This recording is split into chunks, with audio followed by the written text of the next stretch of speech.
Hello students, आज की इस वीडियो में आज मैं आप लोगों को पढ़ाने वाला हूँ लेखा शास्त्र के अध्याय 5 के 5.5 को। तो 5.5 में दिया है विक्रय बही या विक्रय पुस्तक। तो चलो देखते हैं विक्रय बही या विक्रय पुस्तक क्या है ना। विक्रय का मतलब होता है बेचने से संबंधित होता है। तो आज ना पूरा बेचने से संबंधित वाले टॉपिक के जितने भी एग्जाम्पल रहेंगे, कैसे इसे बनाया जाता है, इसके लिए विक्रय बही कैसे बनाना है, ये सब चीज़ इस वीडियो में आज जानेंगे। तो चलो स्टार्ट करते हैं। तो देखो, विक्रय बही क्या होता है? आधुनिक व्यापार साख पर आधारित एक उत्पादक द्वारा थोक विक्रेताओं को तथा थोक विक्रेता द्वारा फुटकर व्यापारियों को बड़ी मात्रा में माल का उधार विक्रय किया जाना। अतः प्रत्येक बड़ा विक्रेता माल के उधार विक्रय का लेखा करने के लिए एक अलग बही खाता रखता है। यही बही विक्रय बही या विक्रय पुस्तक कही जाती है। ठीक है, आपको समझ में आ गया? जो भी चीज़ हम उधार में, देखो विक्रय मतलब क्या है? बेचना। तो जो भी चीज़ उधार में बेचा जाता है तो एक जो बड़ा विक्रेता होता है, बेचने वाला होता है, वो अपने पास क्या करता है? अलग मतलब बही रखता है, अलग अलग बही रखता है। इसी बही को हम क्या कहते हैं? विक्रय बही या विक्रय पुस्तक कहते हैं। क्लियर हुआ ये टॉपिक? इसके बाद देखो, वे व्यवहार जिनका लेखा विक्रय बही में नहीं किया जाता है वो कौन कौन सा है? एक तो है नगद खरीदना, है ना। जो चीज़ नगद खरीदा जाता है उनको विक्रय बही में नहीं लिखा जाता। नगद मतलब जो रोकड़ के रूप में, जो कैश के रूप में पैसा दिया जाता है। दूसरा है जो माल स्वीकृत हेतु भेजा गया। ठीक है, जो माल स्वीकृत हुआ है और उनको भेजा गया है, जो पहले से मतलब मंगाया हुआ रहता है ना, तो उन मालों को भेज दिया जाता है, तो इनका भी नहीं करना है, कह रहा है। ठीक है, आगे देखो। इसके बाद तीसरा जो टॉपिक है वो है जिस प्रेषण पर प्रेषणी को भेजा गया हो अथवा एजेंसी पर विक्रय के लिए किसी व्यापारी को भेजा गया हो, ये हो गया। और चौथा है संपत्तियों, मतलब जो एसेट है ना, संपत्ति जैसे मशीन, भवन, फर्नीचर आदि की बिक्री का लेखा, इनका भी नहीं किया जाता है। ठीक है, मतलब विक्रय बही नहीं बनाया जाता है। ठीक है, अब विक्रय बही लिखने की विधि इनको देख लेते हैं। तो कैसे लिखते हैं? तो नीचे में देखो, आपको एक यहाँ पे एक चार्ट दिखाई दे रहा होगा ना, ये वाला जो चार्ट है। तो पहले बनाने की जो, लिखने की जो विधि है उनको देख लेते हैं। तो लिखा क्या है इस टॉपिक में? विक्रय बही भी क्रय बही के अनुसार दो विधियों में लिखी जाती है। पहली विधि में विवरण खंड में बीजक का पूरा विवरण लिखा जाता है। बीजक मैंने पहले ही बता दिया था ना, यहाँ पे जैसे 1 है, 2 नंबर, 3 नंबर, बिल नंबर आप कह सकते हो, इसे बीजक नंबर हम कह देते हैं। ठीक है, तो ये बीजक वाला है। जबकि दूसरी विधि में केवल सारांश ही लिखा जाता है। इस विधि से विक्रय बही में वास्तविक शुद्ध रकम का ही उल्लेख किया जाता है, अर्थात कटौती काटकर रकम लिखी जाती है। तो चलो इसके लिए जो यहाँ पे डायग्राम है इनको देख लेते हैं। तो देखो डायग्राम कैसे बनेगा? सेम टू सेम जैसे क्रय बही में बना था। यहाँ पे दिनांक है, यहाँ पे विवरण दिया रहेगा, ये बीजक क्रमांक है, ये खाता पृष्ठ संख्या है। इसका उपयोग तो बहुत कम होता है, मतलब होता ही नहीं, अभी तक तो हमने किया नहीं है ना, तो ये छोड़ सकते हो इसको। लेकिन आपको जब भी विक्रय बही, खाता बही बनाओगे तो खाता पृष्ठ संख्या लिखना है, हालांकि इसमें कुछ लिखा रहे या ना लिखा रहे। एक होता है राशि और एक होता है शुद्ध राशि, है ना। राशि और शुद्ध राशि आपको पता है ना, राशि और शुद्ध राशि। शुद्ध राशि जिसमें जो टैक्स है वो इंक्लूड रहता है ना, तो शुद्ध राशि हम लोग उसी में रहते हैं। टैक्स को जोड़ के जो बताया जाता है उनको हम शुद्ध राशि कहते हैं। और जैसे कोई सामान खरीद रहे हैं, जैसे कपड़ा खरीद रहे हैं, 100 रुपये कीमत है, तो 100 रुपये क्या हो गया? वो राशि होगा। अब इसमें टैक्स इंक्लूड कर दो 10% या 12%, तो कितना हो जाएगा? 10% इंक्लूड करोगे तो 10 रुपया, है ना। तो ये शुद्ध राशि कितना होगा? देखो, राशि 100 रुपया और शुद्ध राशि कितना होगा? 10% टैक्स लगाए तो 110 रुपया। तो इसी को हम क्या कहेंगे? शुद्ध राशि कहेंगे। ये क्लियर हुआ? चलो अब आगे देखो, प्रारूप की व्याख्या देख लेते हैं। प्रारूप की व्याख्या के बारे में मैंने पहले ही जो क्रय बही है उसमें मैंने बता दिया था ना, सेम टू सेम है ये भी, बस विक्रय है। विक्रय मतलब बेचने से संबंधित रहेगा और क्रय में खरीदने से संबंधित रहेगा, है ना। तो प्रारूप तो सेम रहेगा। एक तो है दिनांक आएगा, दिनांक में आप क्या लिखोगे? जिस तिथि को बेचोगे उसको लिखोगे, है ना। विवरण, क्या चीज़ बेच रहे हो, उस सामान, जैसे किसको बेच रहे हो, ये चीज़ लिखते हो ना, तो ये होगा विवरण में। ठीक है, बीजक क्रमांक जैसे 1, 2, 3 जो भी रहेगा उसको आपको लिखना है। ठीक है, खाता पृष्ठ संख्या ये तो रहता ही नहीं है, उसमें बहुत कम चांस होता है हम लोग खाता पृष्ठ संख्या डालते हैं, वरना हम नहीं के बतौर डालते हैं ना। तो आप देख सकते हो यहाँ पे लिखा है, इस खंड में खाता बही का उस पृष्ठ संख्या को लिखा जाता है। रहता है तो डालते हैं, नहीं रहता है तो नहीं डालते हैं ना। इसके बाद है यहाँ पे खाता पृष्ठ दो बार आ गया। चलो आगे देखो, इसके बाद है राशि। है ना। राशि देखो, तो राशि जो है, जो पैसा है ना, जैसे कपड़े की कीमत 100 रुपया है, तो इसमें ना जो कीमत है, मूल कीमत, उसको लिखना होता है, याद रखना, ठीक है। मूल कीमत जैसे 100 रुपया। लेकिन ये जो शुद्ध रकम है, ये क्या होता है, शुद्ध रकम में हम लोग जो टैक्स होता है इनको भी इंक्लूड करके लिखते हैं, ठीक है। जैसे मैंने बताया ना, ये 100 रुपया कीमत है और 10 रुपया टैक्स है, तो कितना होगा, 110 रुपया। तो ये शुद्ध रकम कहलाएगा और ये सिर्फ राशि कहलाएगा, ठीक है। समझ में आ गया दोनों। अब यहाँ पे ये विक्रय बही का प्रारूप बना के बता दिया है, जैसे कि आपको राशि नहीं लिखना है, ठीक है। राशि को हटा दोगे विक्रय बही में। मान लो 2 किस्म के हैं, तो ये एक किस्म तो जिसमें राशि भी रहता है, लेकिन दूसरा में राशि नहीं लिखा जाता है, डायरेक्ट शुद्ध राशि लिख दिया जाता है, जिसमें टैक्स पहले से इंक्लूड रहता है। तब आपको ये वाला जो विक्रय बही है इसको बनाना है, ठीक है। तो ये दूसरी विधि है। 2 विधि, पहली विधि मैंने पहले बताया था, ये दूसरी विधि का डायग्राम है। आगे देखो, इसके बाद यहाँ पे विक्रय पुस्तक एवं विक्रय खाते में अंतर बताया गया है, ठीक है। तो चलो इसको देख लेते हैं। देखो, पहला है भाग में बताया है, तो यह भाग का एक यह जनरल का एक भाग है, जबकि ये क्या है, ये खाता बही का भाग है ना। दूसरा है प्रारूप। खाता बही की भांति इसके डेबिट और क्रेडिट स्तंभ नहीं होते, कह रहा है। इसका स्तंभ नहीं होता है ना, न तो डेबिट होता है ना क्रेडिट होता है। लेकिन विक्रय खाता में क्या होता है, डेबिट और क्रेडिट दोनों होता है, कह रहा है। घटक देखते हैं, इसके घटक में क्या है। इसमें केवल साख विक्रय का ही लेखा किया जाता है, जबकि इसमें दोनों का किया जाता है ना। इसमें नगद उधार दोनों का किया जाता है। राशि को देखते हैं, तो विक्रय बही का कुल योग विक्रय खाते स्थानांतरित किया जाता है, और इसमें विक्रय खाते के शेष को व्यापार खाते में स्थानांतरण किया जाता है। इसमें व्यापार में और इसमें विक्रय खाते में बस स्थानांतरण करना है। आकार देखो, इसका आकार क्या होता है, इसकी प्रकृति के अनुसार बड़ा होता है, और इसका आकार क्या होता है, तुलनात्मक रूप से छोटा होता है। बस 5 हो गया, काफ़ी है इतना। जब भी ये प्रश्न में आएगा तो आपको इसी प्रकार से देना है, ठीक है। अब यहाँ पे व्यापारिक बट्टा पे आते हैं। देखो, व्यापारिक बट्टा का मतलब होता है छूट होता है, ठीक है। व्यापारिक बट्टा मतलब कोई सामान जो आप खरीद रहे हो उसमें आप किसी को छूट दे रहे हो, तो यही होता है। इसके लिए 2 विधि बताया गया है ना, जिसमें एक शुद्ध राशि वाला रहेगा, शुद्ध राशि लिखना है। और चलो इसके लिए डायरेक्ट एग्जाम्पल देख लेते हैं, ठीक है। व्यापारिक बट्टा संबंधित यहाँ पे एक एग्जाम्पल है। तो पहली विधि को पहले देखेंगे, जिसमें राशि भी रहेगा, ध्यान देना, जिसमें राशि भी रहेगा और क्या रहेगा, राशि भी और शुद्ध राशि भी रहेगा, है ना। तो ये पहली विधि है। तो देखो यहाँ पे 1 अप्रैल, 2 अप्रैल और 10 अप्रैल को जो घटना हुआ है उसको लिखना है, ठीक है। तो 1 अप्रैल को देखो, कमल को माल बेचा 405 रुपये का 10% व्यापारिक छूट के साथ। छूट के मतलब क्या हो गया, छूट का मतलब 10% इसमें छूट देना है, ठीक है, 405 रुपये में। इसके बाद दूसरा तारीख को क्या हुआ, 2 अप्रैल को निर्मल को माल बेचा 650 रुपये का 10%, यहाँ भी व्यापारिक बट्टा छूट दे रहा है। अब यहाँ पे देखो एक आ गया 10 अप्रैल, है ना। किशोर को पुराना फर्नीचर बेचा 300 रुपये का। 300 रुपये का पुराना फर्नीचर क्या करना है, इसको बेचना है। चलो अब बनाते हैं, ठीक है। यहाँ पे देखो 1 अप्रैल वाला है, कमल की बात कर रहे हैं ना। व्यापारिक बट्टा कितना देना है, तो देखो 405 रुपये का क्या है, सामान है। 405 रुपये का सामान बेचा है, इसमें कितना छूट दे रहा है, छूट ये दे रहा है 10%। तो 10% छूट का मतलब कितना होगा, 40 रुपये 50 पैसे। 40 रुपये 50 पैसे क्या हो गया, 10% छूट होता है ना। तो टोटल कितना रुपया देना पड़ेगा, कितना दे रहा है वो टोटल, तो टोटल वो दे रहा है 364 रुपये 50 पैसे देगा, है ना। क्योंकि 10 रुपये क्या कर दिया, छूट दे दिया है। ये 10 रुपये नहीं, 10% छूट दे दिया है, इसलिए, ठीक है। आगे देखो, इसके बाद 2 अप्रैल पे आते हैं। 2 अप्रैल को देखो, तो निर्मला, है ना, तो निर्मला को क्या कर रहा है, सामान बेच रहा है, ठीक है। तो कितना छूट मिल रहा है, 10% व्यापारिक छूट मिल रहा है। तो कीमत कितना है, 650 रुपया, और 650 रुपये में ये जो 65 रुपया है, ये क्या है, 10% छूट है, ठीक है। छूट जैसे यहाँ पे घटाया गया 10% व्यापारिक छूट ना, इसी तरीके से आपको हिंदी में लिखना है। चाहो तो आप अंग्रेजी का भी उपयोग कर सकते हो, 10% लेस 10% ट्रेड डिस्काउंट, आप इस प्रकार से अंग्रेजी में भी लिख सकते हो, है ना।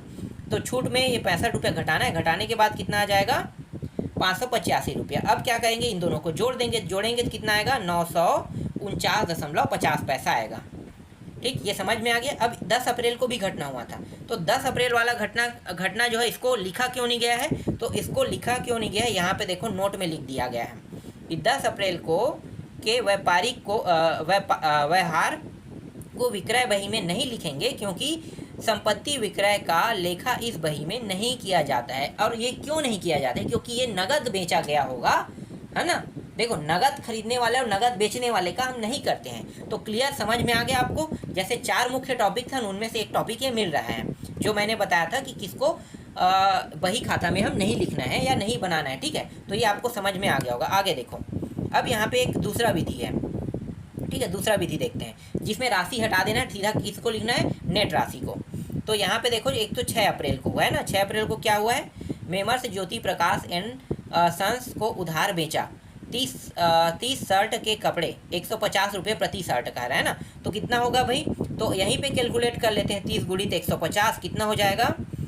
15 तिया 45, है ना। 15 तिया 45, 2 शून्य, ये 4500 रुपया। ठीक है, 4500 रुपया का हो गया। ठीक, इसके बाद देखो यहाँ पे 20 जीन्स है 300 रुपये में। ठीक है, और ये 10 व्यापारिक बट्टा भी है। इसको ना हल करते हुए बताऊंगा। ठीक है, पहले हम ये बस जोड़ लेते हैं। ठीक है, ये बस 20 वाले को हम कैलकुलेट कर लेते हैं। तो 20 गुणित 300 तो कितना हो जाएगा? 6, और ये 6000 का हो जाएगा। ठीक है, तो ये जो जीन्स है ये कुल कितने का खरीद रहा है? 6000 का, जिसमें 20 जीन्स आएगा और एक जीन्स की कीमत 300 रुपये। ठीक है, और 10 पे जब इसमें घटाएंगे तो 10% घटाएंगे। चलो यहीं पे घटा देते हैं। 10 बटा कितना लिखेंगे? 100 लिखेंगे। ठीक है, एक शून्य ऊपर से ये दोनों कट गया, एक शून्य तो कितना हुआ? 600। देखो बचा कितना है? 600, है ना। तो 600 रुपया 10% छूट मिलेगा। इसके बाद 12 अप्रैल को देखो, पुराने फर्नीचर का विक्रय मेमर्स गुलशन एंड कंपनी को किया गया 800 रुपये का। तो 800 रुपये का कंपनी को किया गया। हाँ ठीक है, इसमें और कुछ नहीं बताया, बस इतना ही है। तो इसमें न तो नग है न तो कुछ है। ठीक है, 800 रुपये बस है। आगे देखो, इसके बाद 16 तारीख को 50 shirt piece jeans Jain and sons को 150 रुपये प्रति पीस की दर से उधार बेचा। उधार बेच रहे हैं ना इसको, तो इसको भी कैलकुलेट कर लो। तो 15 पंची कितना होता है? 75 और 2 शून्य, तो 7500 रुपये का होगा। अब यहाँ पे कहीं पे छूट दिया है कि नहीं दिया है ना, तो टोटल दिखाया जाएगा। इसके बाद देखो 20 अप्रैल को मधुर एंड सन्स को उधार बेचा। तो 100 ट्राउजर्स कितने की कीमत में? 175 रुपये की कीमत में। तो ये हो जाएगा 175 और 2 शून्य, मतलब 1750 रुपये में बेचा। नहीं सॉरी 17,500 रुपये में बेचा, है ना। 17,500 होगा। अब इसके बाद 10 यहाँ पे और है, इसको भी देख लो। 10 ओवर कोट्स और एक की कीमत 500 है, तो 10 की कीमत कितना होगा? 5000, है ना। 5000। अब इसमें छूट कितना है? 10%। तो पहले क्या करना पड़ेगा? इन दोनों को जोड़ना पड़ेगा। 17,500 और 5000 को जोड़ोगे, जोड़ने के बाद 10% छूट निकालेंगे। ठीक है, तो चलो यहाँ पे हम आपको बताते हैं दूसरा जो विधि है। इसको देखो यहाँ पे है। ठीक है, देखो 6 अप्रैल को, है ना, टी शर्ट है, अभी मैंने बताया था, टोटल कैलकुलेट करके बताया था 4500। 20 का भी के टोटल कैलकुलेट करके बताया था, है ना। तो टोटल कैलकुलेट करेंगे कितना होगा? 6000 का होगा। ठीक, और इन दोनों को जोड़ोगे, ठीक है, क्योंकि ये एक ही साथ है, तो जोड़ो कितना होगा? 10,500। अब 10,500 का क्या करना है आपको? 10% क्या निकालना है? व्यापारिक बट्टा निकालना है। तो पहले ही मैंने इसका निकाल दिया था, किसका? 6000 का, 600। और ऊपर वाले का कितना होगा? ऊपर वाले का हो जाएगा 450 रुपये। ठीक है, 450 रुपये और 600 दोनों को जोड़ोगे तो कितना छूट मिल रहा है? 1050 रुपये। तो 10,500 में 1050 रुपये कम करोगे तो कितना आएगा? टोटल जो नेट आ जाएगा वो आ रहा है 9,450 रुपये। क्लियर हुआ ये? इसके बाद देखो 16 तारीख को आते हैं। ठीक है, 16 तारीख को जैन एंड सन्स 50 शर्ट और 50 शर्ट 150 रुपये की कीमत में, है ना, शर्ट की दर से। तो कितने का होगा? इसमें कोई टैक्स नहीं दिया, इसलिए डायरेक्ट आपको क्या करना है? नेट के साइड में लिख देना है। सीधा गुणा कर दो तो 15 पंचे कितना होता है? 75, है ना, और 2 शून्य मतलब 7,500। तो टोटल 7,500 आपको नेट वाले रेट में लिख देना है। अगर छूट दिया रहता तब मैं क्या करता? ये वाला लाइन उपयोग करता, है ना। छूट नहीं दिया इसलिए कुछ करने की जरूरत नहीं है। डायरेक्ट आते हैं 20 तारीख को। तो 20 तारीख वाले में देखो 10 ट्राउजर है, 17,500 मैंने कैलकुलेट किया था, है ना। 10 ओवर कोट्स 5,000 का, ये भी हो गया। टोटल करो तो 22,000। ठीक है, दोनों को जोड़ने के बाद 22,500। अब 22,500 में आपको 10% क्या करना है, व्यापारिक बट्टा निकालना है। तो 2250 रुपया हो गया। 2250 रुपये को ये जो 22,000 है ना, 500 रुपये उसमें घटा दो तो 20,250 रुपया आ जाएगा। अब इस पूरे लाइन को नेट वाले को क्या करते हैं, जोड़ते हैं। तो जोड़ेंगे तो कितना आ जाएगा, 37,200 रुपये आएगा। क्लियर है ये टॉपिक? ज़्यादा कंझट नहीं है। अगर आपको थोड़ा भी गणित आता है तो मैं जो बोल रहा हूँ ना आपको समझ में आ रहा होगा। आगे देखो क्या है, और यहाँ पे देखो संपत्ति, नोट में लिखा है संपत्ति विक्रय का लेखा इस बही में नहीं किया जाता है। अगर वो खुद का संपत्ति है तो उसको नहीं करना है, ठीक है। 4 टॉपिकों में से एक टॉपिक ये भी है। अब देखो खानेदार विक्रय बही है ना, खानेदार विक्रय बही को देखते हैं क्या होता है भाई, ये पहले पढ़ लेते हैं। जब विक्रेता प्रत्येक किस्म के बेचे गए माल का हिसाब माल की किस्म के अनुसार रखना चाहता है तब वह खानेदार विक्रय बही का प्रयोग करता है ना। खानेदार विक्रय बही का मतलब समझ में आ गया। चलो आज ज़्यादा कुछ नहीं बताऊंगा मैं इसमें, ठीक है। इसको हटा देते हैं, ज़्यादा कुछ नहीं बताते हैं, डायरेक्ट ये बता देते हैं। जैसे कि कपड़े के क्वालिटी होते हैं, जैसे कि रेशम का कपड़ा होता है, सिल्क का कपड़ा होता है ना। इससे पहले क्रय बही में भी हम लोगों ने देखा था। तो इसी को क्या कहते हैं कि जैसे कपड़े की क्वालिटी के हिसाब से, ठीक है, कंपनी के क्वालिटी या कपड़े के हिसाब से अगर इनका खाता बही बनाया जाता है, विक्रय बही बनाया जाता है, तो इन्हीं को क्या कहते हैं, खानेदार कहते हैं। क्लियर है ये टॉपिक? चलो इसका एक एग्जाम्पल है, देख लेते हैं। देखो 10 जनवरी को क्या हुआ था, सदानी फर्नीचर हाउस भिलाई को विक्रय किया गया ना। तो इन दोनों को पहले गुणा करो, कितना हो जाएगा, 5 छक्के 30, 300, 1 2 3 3 शून्य डाल दो, ठीक है, 30,000 होगा, ठीक है। तो ये 30,000 का मतलब ये जो 50 कुर्सी, एक कुर्सी 600 है, तो 50 कुर्सियों की कीमत कितनी होगी, 30,000 है ना। 30,000 हो गया, इसे रखते जाना, ठीक। और इसमें व्यापारिक बट्टा छूट दिया है क्या, और है क्या यहाँ पे 600, यहाँ पे कुछ और लिखा है, देखो यहाँ पे और है ना, दूसरा टॉपिक और है। 10 मेज दिया हुआ है, 10 मेज, और एक मेज की कीमत कितना है, 1,000। तो 10 मेज की कीमत कितना होगा, 10,000, ठीक है। तो 10,000 होगा। अब क्या करेंगे, जो शुरू में जो हमने कैलकुलेट किया है ना, उनको जोड़ेंगे और ये 10,000 को जोड़ेंगे। तो उसके बाद क्या करेंगे, 10% छूट देंगे, याद रखना, ठीक है। इसके बाद देखो 15 तारीख को, तो 15 तारीख को देखो, भुतड़ा फर्नीचर हाउस दुर्ग को विक्रय किया गया। 20 कुर्सी तो ये हो गया 10,000 का, 500 रुपये प्रत्येक की कीमत है ना। और 5 मेज 900 रुपये का, तो 9 पंचे 45, तो 4,500 रुपये का हो गया। देखो अब क्या करेंगे, पहले इन दोनों को जोड़ेंगे तो कितना आ जाएगा, जोड़ने पर मान लो इनको जोड़ रहे हैं, ठीक है, जो हो रहा है 14,500 हो रहा है। अब इसी में क्या करेंगे, व्यापारिक बट्टा देंगे, कितना, 5%, जिनको हम आगे ये जो कॉलम दिया है इसमें हम कैलकुलेट करेंगे। तो देखो 10 जनवरी और एक है 15 जनवरी। तो 10 जनवरी को कितना का हुआ टोटल, देखो टोटल कर दिया ना। तो जैसे कि ये 9,000 का हुआ और ये 27,000 का हुआ। चेयर देख लो, ये रहा ना। जब हमने इसको, एक मिनट, कितना है 10 जनवरी, अरे यार 127, हाँ एक मिनट, ये हो रहा है टोटल कितने का हो रहा है, 30,000 का है ना। 30,000 का हुआ था, अब वहाँ पे 27,000 लिखा हुआ है। तो इसमें क्या है, छूट भी दिया होगा ना, उसको भी क्या करना है, कैलकुलेट कर देना है। 10/100, 2 शून्य, ये कट गया, 3,000 हो गया, 3,000 माइनस कर देना है, ठीक है। 10 पैसे में 3,000 माइनस कर दो, तो 30,000 में 3,000 माइनस करोगे तो कितना आ जाएगा, 3,000 माइनस, तो 27,000 आएगा ना।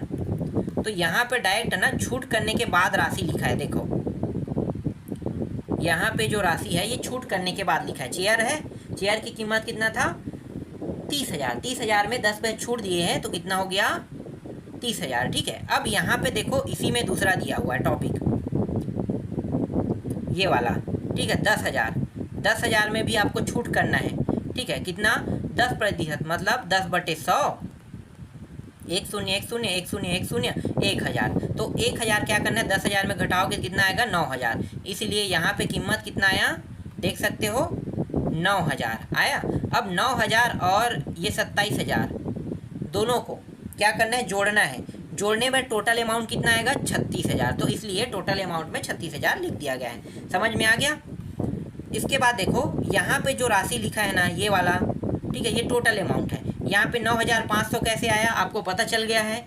इसमें 5% छूट दिया गया है ना, 5% छूट दिया गया है, और यहाँ भी 5% छूट दिया गया है चेयर में और टेबल में।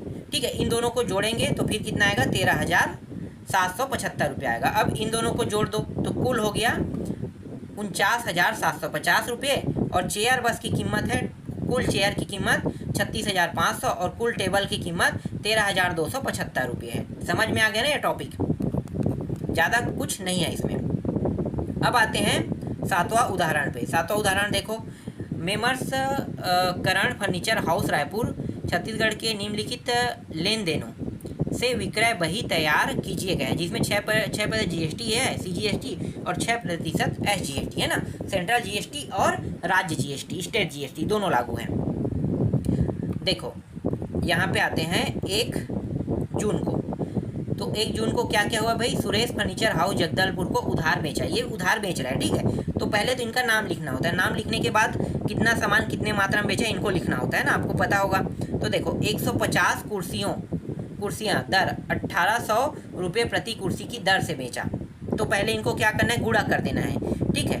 इसके बाद ये दोनों वाला हिस्सा देखो, 36 मेज 500 रुपये प्रति मेज की दर से कह रहा है ना, मेज की दर से इसको भी क्या कर रहा है, बेच रहा है, ठीक। इसको बेच रहा है सुरेश को, ठीक। आगे में इसको कैलकुलेट करके लिखेंगे, और जो 6% जोनों का जो टैक्स रहेगा उनको भी यहाँ पे लिख देंगे, ठीक है। इसी तरीके से देखो 15 जून का है, विकास फर्नीचर हाउस दुर्ग को माल बेचा कह रहा है, ये देख सकते हो 10 अलमारी 11,000 रुपये प्रति अलमारी की दर से बेची है ना।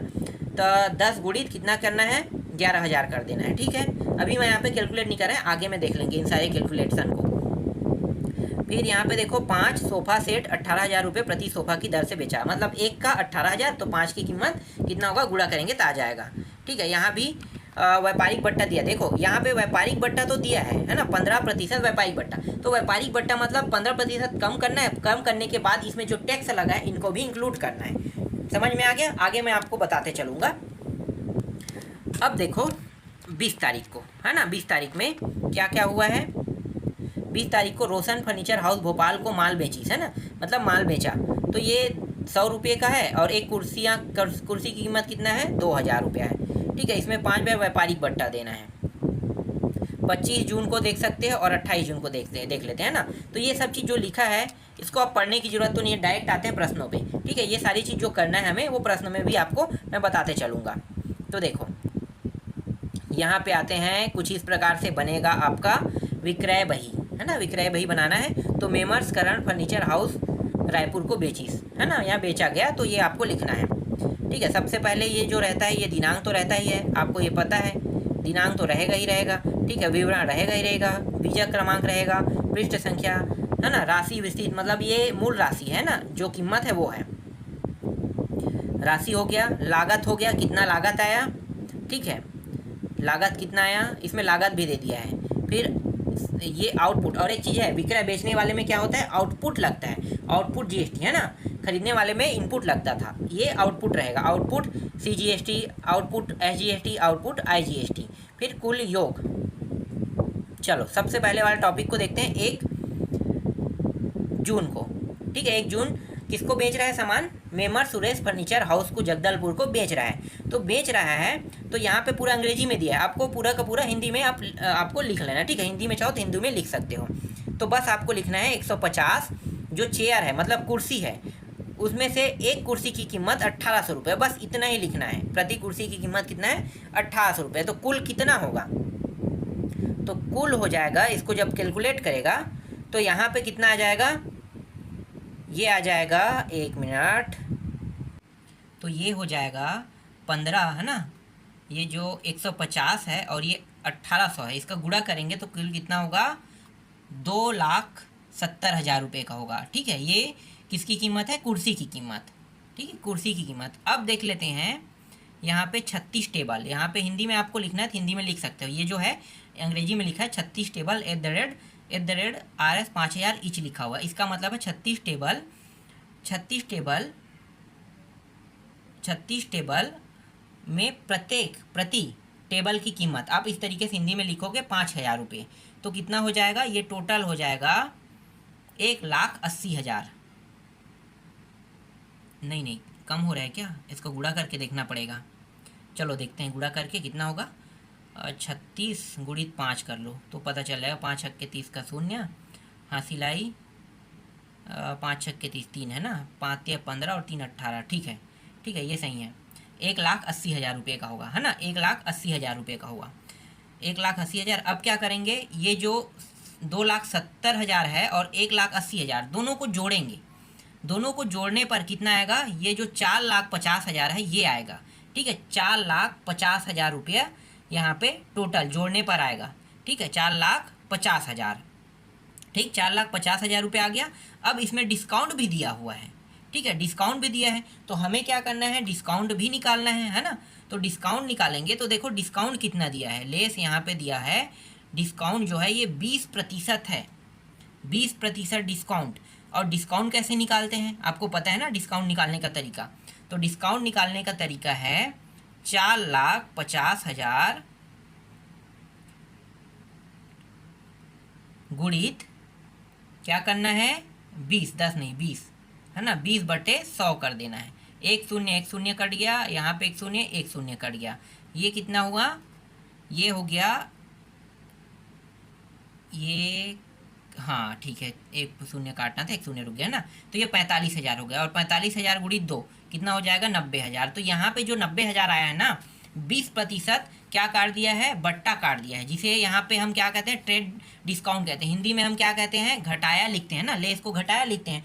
ट्रेड डिस्काउंट को क्या कहते हैं, व्यापारिक बट्टा कहते हैं ना, व्यापारिक बट्टा। तो 20% क्या करना है, यहाँ पे जैसे 20% दिया है तो 20% क्या करना है, यहाँ पे लिख देना है। ठीक, कौन से के में, लागत वाले में, लागत वाले साइड में आपको क्या करना है, लिखना है। घटाने के बाद ये जो 90,000 है इसको किस में घटाना है, इसमें घटाएंगे 4,50,000 में, क्योंकि छूट दे रहे हैं। 4,50,000 से 20,000 का छूट दिए, 20 पैसे का छूट दिए। तो कुल कितना होगा, तो घटाने के बाद ये आ जाएगा, अरे यार मेन चीज़ यहाँ पे दब जाता है। ठीक है, ये देखो ये हो गया 3,60,000। अब 3,60,000 में 6% GST लगेगा। तो 6% GST मतलब CGST 21,600 रुपये का और SGST भी 21,600 रुपये का। तो इन दोनों को जोड़ने के बाद, मतलब ये तीनों जो लाइन है इनको जोड़ने के बाद कुल कीमत कितना होगा, 4,03,200 रुपये का होगा। ठीक है, जिसमें लागत कितने का है, लागत है 3,60,000 रुपये का, GST CGST और ये SGST है। अब कुल कीमत कितना हो गया, इतने का। क्लियर हुआ ये टॉपिक? ये पहले ही मैंने आपको क्रय बही में बता दिया है ना, सेम टू सेम। अब ऐसे ही हमें क्या करना है, सभी को बनाना है। तो देख सकते हो 15 तारीख को मेमर्स विकास फर्नीचर हाउस दुर्ग को, है ना, अब बना रहे हैं। तो देखो यहाँ पे जो सामान खरीद रहे हैं, अलमारी है, 10 अलमारी खरीदना है। एक अलमारी की कीमत कितनी है, 11,000। तो भी 10 का कितना होगा, 1,10,000 होगा। 5 सोफ़ा खरीदना है, एक सोफ़ा की कीमत 18,000। तो 18 पंचे कितना होता है, 90। तो ये 90,000 दोनों को जोड़ो, जोड़ने पर कितना आ जाएगा, 2 लाख आ जाएगा। अब देखते हैं छूट उठ दिया है कि नहीं। छूट दिया है, देखो छूट यहाँ पे दिया हुआ है।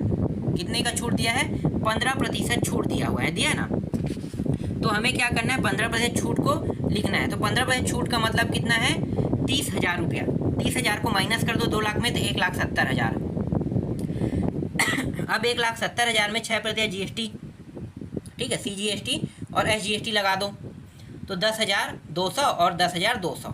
तो जो उसके साथ 1,70,000 को 10,200, 10,200 के साथ जोड़ोगे तो 1,90,400 रुपया आएगा। क्लियर है? अब ये लागत वाला है, लागत वाले लाइन में लिख दो, GST वाले को GST की लाइन में लिख दो और कुल राशि को कुल राशि के लाइन में लिख दो। बस यही तो करना है। 20 तारीख को देखो,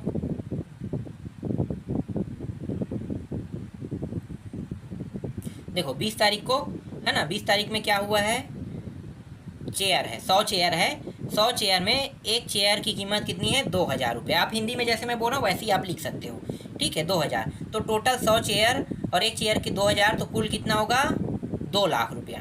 ठीक है, और 2 लाख में यहाँ पे 5% क्या दिया है, बट्टा दिया है, तो 10,000 रुपया होगा। घटा दो तो 1,90,000 हो गया। 1,90,000 में 12% IGST लगना है। इस बार क्या लगना है, IGST। तो IGST मतलब डायरेक्ट 12%, तो 22,800 रुपया क्या करना है, प्लस कर देना है। किसमें, 1,90,000 में। तो ये हो जाएगा 2,00,000 12,800 रुपया होगा। तो लागत वाला जो रेट है 1,90,000 है, जिसमें जीएसटी लगा है 22,800 का, और कुल कीमत कितना है? कुल कीमत है 2,12,800 का। ठीक, अब यहाँ पे ये जो लागत वाला है, इस पूरे लागत वाले को जोड़ोगे तो 7,20,000 का होगा, जिसमें CGST जो है 31,800 का होगा। इस लाइन को अगर जोड़ोगे SGST को तो 31,800 का, और एक बार बस क्या लगा है? IGST लगा है 12%, तो इसको 22,800 बस लिखोगे। और इस लाइन में जितने भी जो नेट ट्रांजेक्शन मतलब नेट अमाउंट होगा उनको जोड़ने के बाद ये हो रहा है 8,06,400 रुपये का हो रहा है। क्लियर? अब यहाँ पे दो टॉपिक नोट में लिखा है, ठीक है। विक्रय बही में केवल उधार विक्रय की प्रविष्टि की जाती है, अतः 25 जून को किए गए नगद विक्रय की प्रविष्टि नहीं। नगद खरीदेगा तो उसको विक्रय बही में नहीं लिखना, मैंने पहले ही बताया था, ठीक है। यहाँ पे नोट में लिख दिया गया है, आपको भी ऐसे ही बताना है, ठीक है, क्योंकि वो नगद बही हुआ है इसलिए हमें नहीं लिखना है। विक्रय बही में केवल माल के विक्रय की प्रविष्टि की जाती है। 28 जून को मशीन एवं कंप्यूटर में विक्रय बही प्रविष्टि नहीं होगा, ठीक है। सिर्फ माल का होगा, लेकिन यहाँ पे कंप्यूटर इनका नहीं होगा, इसलिए 28 जून को नहीं किया गया है। क्लियर?